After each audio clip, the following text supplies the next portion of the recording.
AITC Manuguru area branch secretary Ram Gopal గా మాట్లాడుతా ఉన్నాం. ఇవాళ మన సింగరేణి ప్రాంతంలో ఉన్న జిల్లా కలెక్టర్స్ ఆఫీస్ అన్ని ముట్టడికి బయలుదేరుతా ఉన్నాం. ఇక్కడ నుంచి మనుగురు నుంచి మేము బయలుదేరుతా ఉన్నాం. కొత్తగూడెం వాళ్ళు కూడా అక్కడికి వస్తారు, ఇల్లందు వాళ్ళు, అదేవిధంగా మంచిర్యాల, ఆదిలాబాద్ అన్ని డిస్టిక్లో కూడా ఇవాళ సింగరేణి కార్మికులు కలెక్టర్ ఆఫీస్ ముట్టడి ప్రోగ్రాం పెట్టాం. దీనిలో మెయిన్ ఉద్దేశం ఒకటే, ఏదైతే బీజేపీ ప్రభుత్వం MMDR బిల్లు తెచ్చిందో అంటే బొగ్గు బ్లాకులని మనకు కేటాయించకుండా వేలంలో పెట్టుడు. వేలం పెట్టుడు అంటే మీ అందరికి తెలిసిన విషయమే. చీటీ పాటకి వెళ్తాం, మన ఇంట్లో పెళ్లి ఉంటుంది, అవతల ఎక్కిస్తాడు, ఇక లాస్ అయినా 2 లక్షల చీటీ 1 లక్ష తీసుకోవాల్సి వస్తుంది. అప్పుడు లాస్ అయ్యేది ఎవరు? గవర్నమెంట్, మన సింగరేణి కాదా? కాబట్టి వేలం రద్దు చేసి ఇవాళ కోట్ల డబ్బులు పెట్టి మనం బొగ్గులు నిక్షేపాలు ఎక్కడ ఉన్నాయో మనం ఇన్వెస్టించినాం. మన కోట్ల డబ్బులు, 100 కోట్ల డబ్బులు సింగరేణి వెచ్చించింది దాని మీద. కానీ దాన్ని మనకు కేటాయించకుండా ప్రైవేట్ వాళ్ళని కేటాయించాలనే కుట్రతోటి ఇవాళ జరుగుతూ ఉన్నది వేలం. ఇవాళ దీన్ని ఆపాలని మనం గతం నుంచి ఫైట్ చేస్తా ఉన్నాం. 2015కు ముందు మన సింగరేణికే ఇచ్చేవాళ్ళు. ఇలా సింగరేణి పరిస్థితి ఏంటంటే ఈ 10 సంవత్సరాలకు వెళ్ళి మన బ్లాకులు రాకపోయే వరకు మనుగూరు పరిస్థితి 29 తర్వాత 0.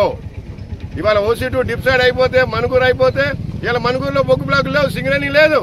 మరి మనుగూరు సింగరేణి కార్మికులు ఏం కావాలా? ఇలా డిపెండెంట్ కింద వస్తున్న యూత్ ఇంకా ఎంప్లాయ్మెంట్. తెలంగాణ మనం పోరాడింది దీనికేనా? ఆ రోజు తెలంగాణ పోరాటం దేనికి తెచ్చాం? సింగరేణిలో మనం మళ్ళీ తెస్తాం. దానికి 1,16,000 కార్మికులు, 2 లక్షల కార్మికులు పెడతారు. పిల్లలకు ఇక్కడ అందరికి ఉద్యోగాలు వస్తాయి, అందరు విద్యావంతులు ఇక్కడ నిరుద్యోగ సమస్య పోతుందని కదా మనం పోరాడింది. తెలంగాణ వచ్చింది మన సింగరేణి కార్మికుల పోరాటం కాదా?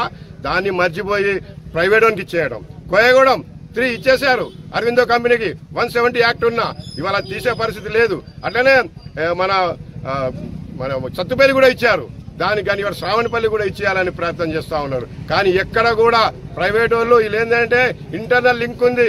బీఆర్ఎస్ ప్రభుత్వం గతంలో ఉన్న అరవిందో కంపెనీకి లింక్ ఉంది.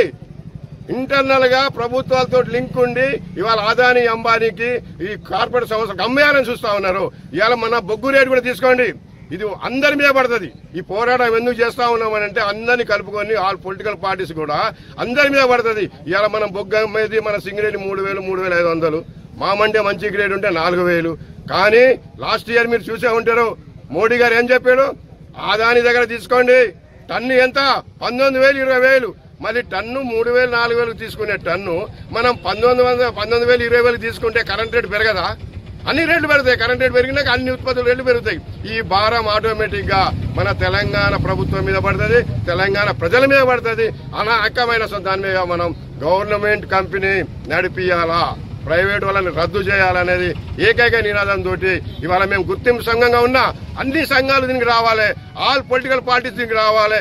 ఏ విధంగా అయితే విశాఖ ఉక్కుని ఏపీలో కాపాడుకున్నారో ప్రైవేట్ పోకుండా, అదే విధంగా మన అందరి మీద బాధ్యత ఉంది. సింగరేణి బ్లాక్లని ప్రైవేట్ పోకుండా కాపాడవలసిన బాధ్యత మన మీద ఉంది.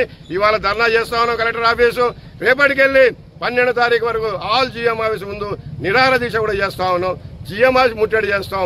ఇంతటితోటైనా కేంద్ర రాష్ట్ర ప్రభుత్వాలు దిగేస్తే సరే, లేకపోతే కాలు గజ్జ కట్టి సింగరేణిని బంద్కు పిలిపిస్తాం. అప్పుడైనా మీ మెడలు వంచి మా బ్లాక్లు మేము తీసుకుంటామని గంటాబద్ధంగా చెప్తా ఉన్నాం.